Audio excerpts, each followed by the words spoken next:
के मुंदरजात क्या हैं और फैमिली का इस हवाले से क्या कहना है? सबसे पहले मीडिया के तवज्जुह से मैं एक बात करना चाहूँगा ख़ानदान के बतौर वकील और बिलखुसूस मीर हुसैन साहब और मरियम हुसैन साहबा की तरफ से।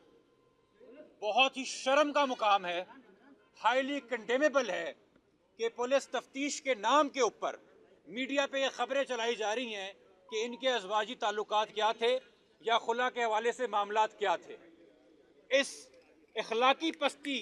और समाजी कदरों की पस्ती का जवाब हमें IG Sindh, AIG Karachi, SSP Samiullah Soomro से चाहिए कि अब आपको चूंकि पता है कि जो झूठ और फरेब आप 10 दिन से इस कौम को, इस शहर को पिला रहे थे, उसका आज पर्दाफाश हो गया है, सच सामने आ गया। जो रिपोर्ट में भी आपके सामने रखूंगा, तो आपने कहा ये कहीं कातिलों तक ना पहुंच जाएं, अब ये कातिलों के अरेस्ट की डिमांड ना करें, उन बाअसर लोगों को हथकड़ी पहनाने को ना कहें, तो इनके घर की जाती बातें, इनके कोई माली मामला थे, बाप की मजबूरी है तो उसकी ऑडियो कॉल ढूंढ ढूंढ के लो, कातिल नहीं पकड़ रहे, इस्लामाबाद से कहीं और से ढूंढ ढूंढ के महीनों पुरानी रिकॉर्डिंग निकालो कि फ्रस्ट्रेट कर दो मीर हुसैन को और मरियम हुसैन को, इमोशनली एग्जॉस्ट करो, ह्यूमिलिएट करो। या आप तफ्तीश कर रहे हैं या आप हिरासा कर रहे हैं?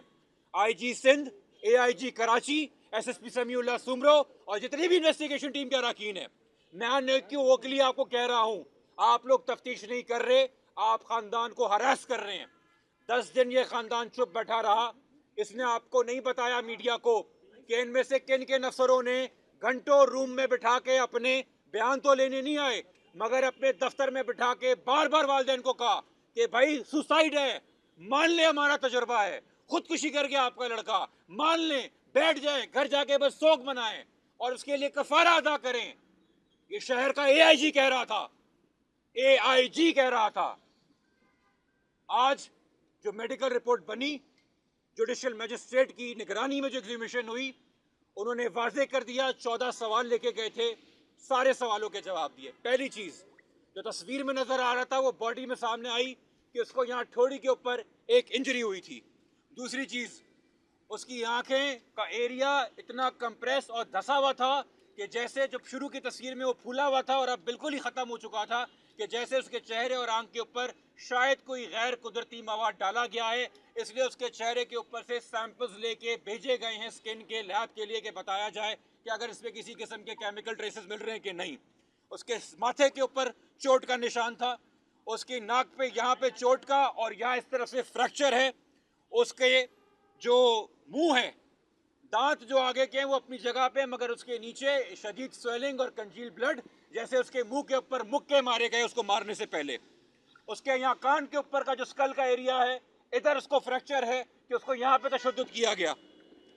उसके मुंह के अंदर का तालू का एरिया, जबान का एरिया और अंदर के गाल का एरिया, उसके अंदर से ऐसा कंजील्ड काला मवाद मिला है जो बॉडी के अंदर कुदरती तौर पे नहीं मिलता। उस मवाद को भी निकाल के लेबॉर्ट्री भेजा गया है कि ऐसी क्या चीज़ उसको पीने पे मजबूर की गई या पिलाई गई, और ना सिर्फ यहाँ तक बल्कि हलक के अंदर तक के जो मसल्स हैं अंदरूनी, उस काले मवाद से भरे हुए हैं। उसके अलावा यहाँ जो आपकी हायोट बोन है जो अक्सर क्रैक कर जाती है अगर आपको फांसी पे टांगा जाए, मगर अगर वैसे गला दबाया जाए तो ये कंप्रेस भी होती है, यहाँ पे डिस्कलरेशन भी आती है, तो बेशक ऊपर की स्किन डिकम्पोज हो गई है, अंदर तक के मसल्स पे उस इंजरी के निशान हैं। फायर आर्म इंजरी के ऊपर आते हैं, जो शुरू में कहा गया कि सीने से लगी और कमर से निकली। ये साबित हो गया है आज 110% गोली कमर में लगी, कमर से निकली, छठी पसली को तोड़ते हुए, चीरते हुए, फ्रैक्चर कॉज करते हुए, जिसके असरात 5वीं पसली पे भी आए और बाकायदा एंट्री का निशान पसलियां के हड्डियां भी बता रही हैं, और फिर वो दिल के नीचे हिस्से में जाके लगी और 2 जगह टेर करते हुए निकली, जिसकी वजह से लंग्स में, फेफड़ों के अंदर खून भर गया और ये कंफर्म हो गया कि गोली आगे से निकली और उसकी ट्रैजेक्टरी पीछे से थी, और हड्डियों की टूटने का और फ्रैक्चर की डायरेक्शन ये कंफर्म कर रही है कि गोली पीछे से मारी गई, सामने से नहीं मारी गई। मजीद ये कि यहाँ राइट साइड पे बॉडी के उसकी इंजरी थी, ये जो आपका एब्डोमेन एरिया है, और पैर के अंगूठे के ऊपर भी उसकी इंजरी मिली है। अब उसके जिस्म में मवाद क्या था,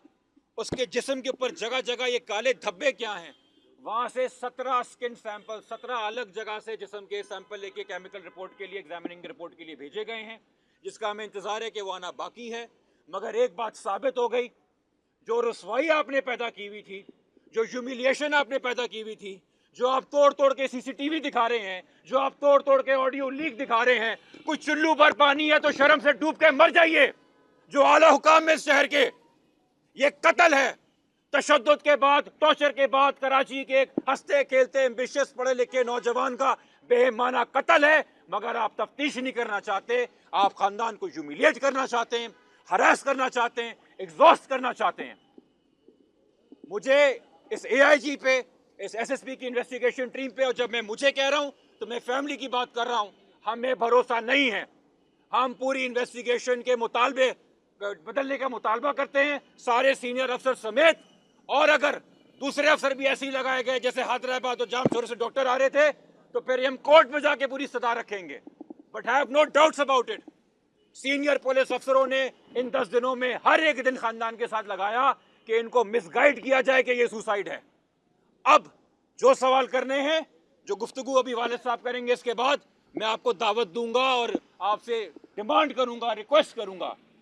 जाइए CCPO ऑफिस और जाइए IG ऑफिस और अब पूछिए उनसे कहाँ है वो जो ट्रेस किया था आपने और 2 दिन के अंदर आप खुलासा करने वाले थे, और क्यों अपने दफ्तर के कमरे में बिठा के आपने बाप को और माँ को कहा था, किस मुंह से कहा था कि ये सुसाइड है।